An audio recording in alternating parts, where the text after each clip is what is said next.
मिलते हैं जो किसी चीज़ों को सवाल करते हैं तो ऐसा लगता है कि नहीं यार इसका कितना जेन्युइन चीज़ था यहाँ पर। तो हमेशा सीखने की प्रवृत्ति रखेगा, अपने आप में अपडेट करने की, इनोवेशन लाने की हर चीज़ों में। और ना अगर इनोवेशन अपडेट नहीं लाएंगे तो खत्म हो जाएंगे नोकिया की तरह।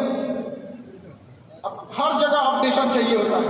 डायनासोर भी अपने आप को बदलते क्लाइमेट के हिसाब से नहीं अडॉप्ट कर पाए, खत्म कहानी हो गया है।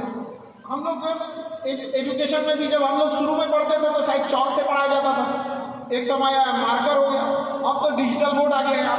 तो हर चीज़ में इनोवेशन, डेवलपमेंट, अपडेट, इसको जितना ज़्यादा एडॉप्ट कर सकते हैं उस चीज़ को एडॉप्ट करने की कोशिश कीजिएगा और हमेशा सीखने की प्रवृत्ति रखिएगा। और आज के टाइम पे बाप रे एक बहुत बड़ी समस्या था कि दूसरे से प्रति जलन, जरकुआई समझते हैं हम लोग, बिहार का ठेठ भाषा है, पता नहीं आप लोग समझते हैं कि नहीं। मतलब कौन कितना खुश है, मतलब उसका पड़ोसी जितना दुखी है वो उतना खुश है। ये सब चीज़ों से थोड़ा आज के समय में अपने आप को थोड़ा बचा के रखने की कोशिश कीजिएगा, क्योंकि किसी के जलन वगैरह से नहीं होता। अक्सर देखिएगा ना, क्योंकि ये एंटरप्रेन्योर है, बिजनेस का चीज़ है, तो एक छोटा सा देखिएगा ना, गाँव में किसी के पास समोसा का दुकान चल जाता है तो उसके बगल में एक और समोसे खोल देता है। बहुत सारी चीज़ें हो सकती हैं। तो डिसीजन आप कभी भी किसी और के मर्जी से इन्फ्लुएंस होकर लीजिएगा, वो कभी डिसीजन सही नहीं होगा। डिसीजन आपका अपना होना चाहिए। आप क्या कर सकते हैं, आपको जितने लोग यहाँ बैठ उस सबके अंदर कोई ना कोई एक ऐसा यूनिक क्वालिटी है जो वही बेस्ट कर सकता है। और ये जिस दिन आप पहचान गए उस दिन समझिए आधा काम आप अपने से कर दिए आप। और वो सबके अंदर कुछ ना कुछ है, ऐसा नहीं है कि ऊपर वाला आपको खाली हाथ भेजा, सबके अंदर कुछ ना कुछ है। और ये लोग भले कहते हैं कि खाली हाथ आए थे, ठीक है खाली हाथ आए थे, लेकिन खाली हाथ जाना नहीं है। इस देश का ऋण चुका के जाना है, समाज को कुछ दे के जाना है, एक अच्छे सिद्धांत, अच्छे कर्म को दे के जाना है। क्या कोई कह सकता है कि अब्दुल कलाम खाली हाथ गए थे? नहीं खाली हाथ गए थे। विवेकानंद खाली हाथ गए थे? अम्बेडकर साहब खाली हाथ गए? नहीं गए। तो इस देश में हम खाली हाथ जरूर आए थे, लेकिन इस देश का कर्ज उतारना है, खाली हाथ लौटना नहीं है। कुछ ऐसे सिद्धांत अपने साथ कुछ अपने पीछे कुछ यादें छोड़ के जाना है जिससे कि दुनिया याद कर सके। और हमेशा चीज़ों में ना अपनी ईमानदारी करिए। आप कितना ईमानदारी से काम करते हैं, कितना लगन से काम करते हैं, सफलता इसी चीज़ में डिपेंड करती है।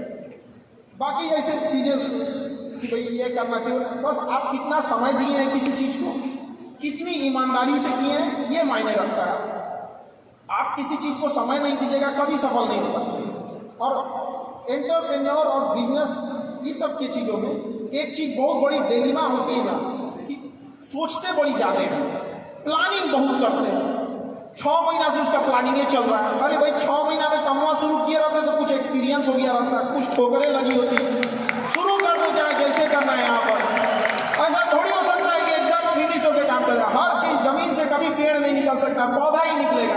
आज सीखिए, क्योंकि अगर कल कोई शुरू करता है आपके बाद तो आपके पास उससे 1 दिन का एक्स्ट्रा एक्सपीरियंस रहेगा।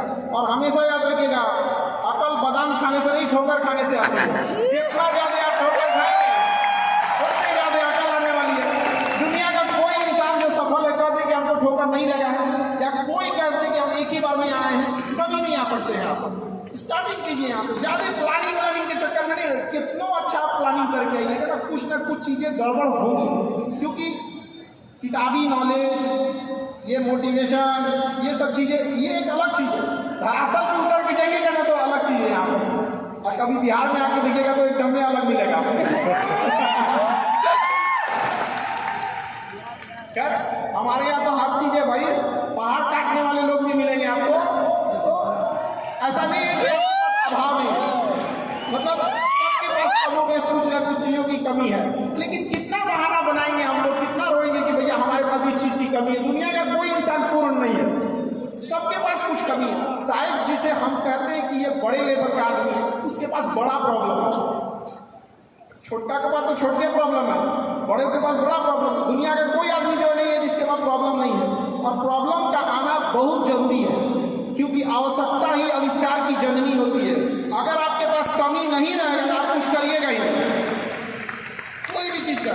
ये पानी है यहाँ पर, इसकी वैल्यू तभी बढ़ेगी जब हमको जोर से प्यास लगेगा। अभी नहीं लगा है तो इसका थोड़ा सा हमको लगता है कि कम कोई वैल्यू उतना नहीं, अभी लगेगा ना थोड़ी देर बाद प्यास, तो लगेगा ना बहुत जरूरी चीज़ है।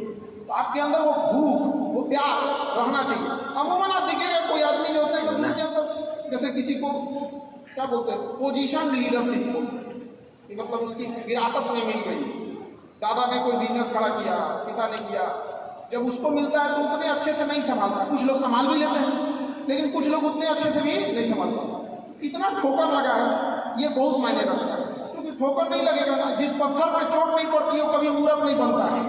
इसलिए जितना आपको चोट लग रहा है ये आपके लिए अच्छी बात है, क्योंकि बड़े बड़े लोगों की ज़िंदगी में मुसीबत आती है, वो मुसीबत ही आती है बड़े लोगों के लिए, क्योंकि फिल्म में जो सबसे टफ रोल होता है ना तो बढ़िया हीरो के कंधे पे दिया जाता है। तो ये पृथ्वी पे भी ना ऊपर वाले को पता है कि ये बढ़िया हीरो है, इसको थोड़ा सा हम रोल देते हैं बढ़िया। तो बड़ी जिम्मेदारी देने से पहले ऊपर वाला भी ना आपको टेस्ट करता है, टेस्ट करके ही देखेगा कि नहीं करेगा। हम लोग छोटा सा कोई सामान खरीदते हैं तो उसको ठोक बजा के चेक करते हैं कि सहलेगा कि नहीं सहलेगा। एक छोटा सा बर्तन कोई खरीदने जाता है तो पटक के दिखाता है, देखिए मजबूत है। तो ऊपर वाला भी जब आपको बहुत बड़ा जिम्मेदारी देने वाला होता है ना तो पहले सोचता है कि इसका थोड़ा सा टेस्ट कर दे। बहुत लोग टेस्टे में भाग जाते हैं, ये भगवान हमरा काहे लिए तुम मुसीबत लाई यार, जब ऊपर वाला तुमको खुशी दिया था तो थैंक यू कहना भूल गए थे, और जब मुसीबत दिया चेक करने के लिए तो परेशान हो गए आप। चीज़ों से घबराना नहीं चाहिए किसी को। जिसके जिसके जीवन में कठिनाई आ रही है आप समझिए कि आप एक सही रास्ते पे जा रहे हैं, क्योंकि वही रास्ता सफलता का है। और अगर आपके जीवन में कठिनाई नहीं आ रही है आप गलत रास्ते पे हैं, क्योंकि सफलता का रास्ता बहुत कठिन होता है।